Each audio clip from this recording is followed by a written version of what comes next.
Con Franco se vivía mejor. Es una frase que cada vez se escucha más. Y antes de reaccionar con enfado, vamos a hacer algo más difícil. Analizarla con calma. Porque si queremos un debate serio, no podemos responder con consignas. Tenemos que responder con hechos.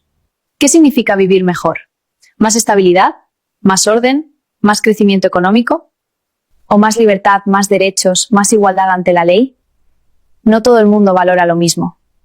Pero cuando hablamos de vivir mejor en términos políticos, no basta con mirar cifras económicas. También hay que mirar el clima social en el que se vivía. Es cierto, en los años 60 España experimentó crecimiento económico, industrialización, turismo, infraestructuras. Eso es un hecho. Pero también en los años 40 España sufrió graves dificultades, hambre y racionamiento.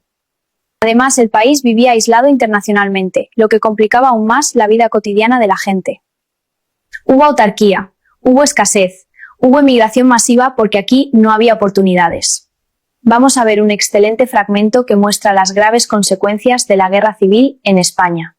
Miles de españoles fueron fusilados o perseguidos, y muchos tuvieron que abandonar sus hogares. Muchos defensores de la República se vieron obligados a exiliarse para no volver jamás. Veámoslo. La guerra civil termina con la victoria total de los sublevados. Lo que comenzó en julio del 36, con un golpe de Estado contra la República, acaba con la instauración de una dictadura. Su líder es Francisco Franco, el generalísimo. ¡Arriba España! ¡Viva España! Casi 3 años de lucha encarnizada han destrozado España. La guerra civil deja más de 100.000 soldados muertos. Más de 200.000 civiles asesinados lejos del frente. Miles y miles de españoles masacrados por los bombardeos, los fusilamientos, la represión. Los defensores de la República, derrotados y perseguidos, parten hacia el exilio. Más de 500.000 de españoles dejan atrás su tierra. Muchos para no volver. Después de la guerra no hubo paz. La guerra terminó con la victoria de unos sobre otros. No es opinión, es historia. Ahora vamos a ver cómo la posguerra afectó la vida cotidiana de millones de españoles. La escasez de alimentos, las dificultades diarias y la política de autarquía marcaron esos años. Aprenderemos el concepto de autarquía en el siguiente vídeo. Veámoslo todo. 3 años de guerra civil han dejado el país arrasado, empobrecido y hambriento. Los desastres de la guerra se sienten en pueblos y ciudades. La población sufre carencias y penurias de todo tipo, sobre todo las clases populares. Para paliar esa situación, el gobierno franquista impone el racionamiento de alimentos y productos de primera necesidad. Se crean 2 cartillas, una para la carne y otra para el resto de alimentos. Las raciones semanales son escasas y los productos son de mala calidad. Son tiempos de sucedáneos como el pan negro, hecho de maíz o centeno, de gachas con harina de algarroba y de tortillas sin huevo. Con el racionamiento florece el comercio ilegal, que en esa España de posguerra se conoce como extraperlo. Muchos productos se venden en el mercado negro a precios mucho más altos que los oficiales. Las carencias y la miseria multiplican las enfermedades y la mortandad. En los primeros 5 años tras la guerra, unos 200.000 españoles murieron de hambre.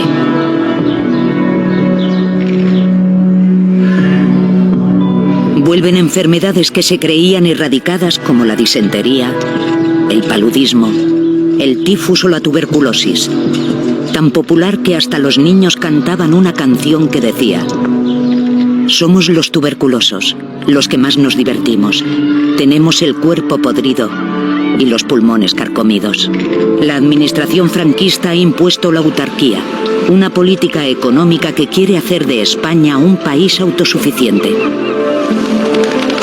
Se pretende producir todos los bienes necesarios y se ponen trabas a las importaciones de las empresas privadas. Pero el país está lejos de ser autosuficiente. Apenas se pueden cubrir las necesidades de la población y se depende de los suministros que llegan de Estados Unidos y Gran Bretaña. La penuria energética y la escasez de recursos naturales son un drama en esos años. Los cortes de luz y agua son habituales en todos los hogares. Como hemos visto, tras la guerra, millones de españoles vivieron años de hambre, escasez y penurias. La autarquía y la escasez marcaron la vida cotidiana de toda la población. Como he dicho antes, no es opinión, es historia. Lo que no podemos ignorar: no había elecciones libres, no existían partidos políticos legales. La prensa estaba censurada, la oposición era perseguida, hubo fusilamientos, hubo desapariciones. Presos políticos durante décadas, no eran incidentes aislados, era un sistema donde el poder no se podía cuestionar. Había miedo. Miedo a hablar demasiado. Miedo a opinar en público. Miedo a significarse políticamente. Miedo a que una denuncia pudiera arruinarte la vida. Había una autoridad fuerte e incuestionable sin contrapesos democráticos. Puede que hubiera orden, pero cuando el orden se basa en el temor, no es convivencia. Es silencio. Y el silencio no siempre significa paz. A veces significa ausencia de libertad. Las mujeres necesitaban autorización del marido para trabajar o abrir una cuenta bancaria hasta los años 70. El papel de la mujer estaba definido: esposa, madre y responsable del hogar. La educación, el trabajo y la vida pública estaban condicionados por esa visión. Veámoslo en este excelente vídeo. Con la llegada de la dictadura, las mujeres perdieron la igualdad de derechos que habían conquistado en la Segunda República. Franco restableció el Código Civil de 1889, en el que se discriminaba legalmente a la mujer. La nueva legislación igualaba a las mujeres a los locos o dementes. No podían ejercer la patria potestad de sus hijos ni ser tutoras. El marido tenía que dar licencia marital a la mujer para cualquier trabajo o gestión administrativa. Se prohibió el divorcio y se tipificó el adulterio como crimen con penas de prisión solo para la mujer. El marido, si la encontraba yaciendo con otra persona, podía matarla. Y si la mataba, tenía un destierro. Le echaban fuera un poquito de tiempo. Ya está, no pasaba nada.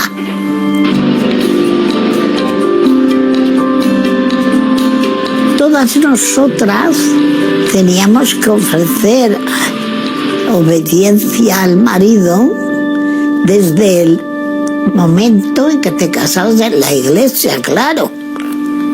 Eso era no ser nadie.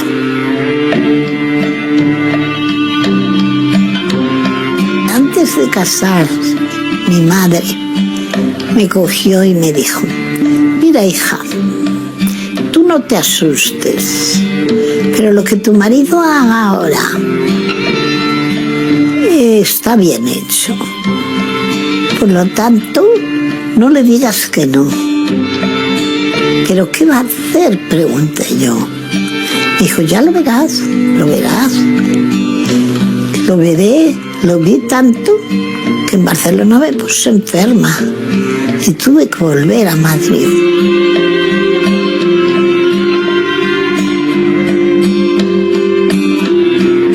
La sexualidad era para la mujer, ¡hoy qué horror!, y era complacer al marido en lo que él pidiera, en lo que él quisiera, en lo que él exigiera, puesto que la mujer tenía obligación de aceptar todas las propuestas sexuales del marido. Por lo tanto, ella no tenía ni siquiera que pensar en la posibilidad de un propio placer.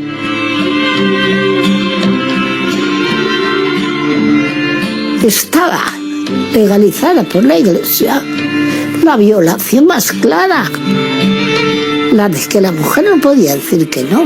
Sinceramente, ¿no te duele escuchar todo esto? ¿De verdad podemos hablar de vivir mejor? La homosexualidad estaba perseguida. La disidencia podía acabar en prisión. La censura afectaba a libros, prensa, cine y pensamiento académico. Esos no son juicios ideológicos. Son hechos históricos documentados. ¿Por qué entonces algunos sienten que con Franco se vivía mejor? Porque la memoria personal es legítima. Porque muchas personas recuerdan su juventud, no el sistema político. Porque el pasado puede parecer más simple que el presente, pero más simple no significa más libre. En la política actual, el franquismo y su memoria siguen apareciendo en el debate público. Estas fueron las palabras de Óscar Puente en el Congreso. Señor Feijóo, gracias a usted y a su falta de valentía política, hay 11,4 millones de españoles con gobiernos autonómicos parasitados por la ultraderecha, que no cree en las comunidades autónomas, ni cree en la Unión Europea, ni cree en la democracia. Ese va a ser su legado, señor Feijóo, blanquear a estos sí, los enemigos de nuestra democracia. Algunos dijeron que iba a ser usted el heredero de la señora Merkel, pero a usted le ha faltado la mitad del coraje, del sentido de Estado y también de la inteligencia que demostró la señora Merkel para mantener a raya a los fascistas. Porque a ella no le tembló el pulso y triunfó. A usted le ha temblado y ha fracasado. Se ha asociado usted con los herederos de quienes secuestraron y abusaron de España durante 40 años. Y lo que es peor, reivindican a día de hoy esa etapa infame de nuestra historia con orgullo. Sí, hubo crecimiento económico en una etapa concreta, pero también hubo represión política, censura y miedo. Hubo ausencia de derechos fundamentales. Entonces la pregunta no es solo si se vivía mejor, la pregunta es ¿mejor para quién? ¿Y a qué precio? Una sociedad puede tener estabilidad sin democracia, pero no puede tener democracia sin libertad. Y cuando hablamos de vivir mejor, la libertad no es un detalle secundario, es la base. No basta con vivir. Hay que vivir con derechos, con voz y con libertad. Esa es la verdadera medida de una sociedad. Piensa que vivir con miedo nunca puede ser vivir mejor. Bueno, y hasta aquí el vídeo de hoy. Si te ha gustado, házmelo saber. Si quieres apoyarme, puedes suscribirte, hacer clic en me gusta o dejarme comentarios. Nos vemos.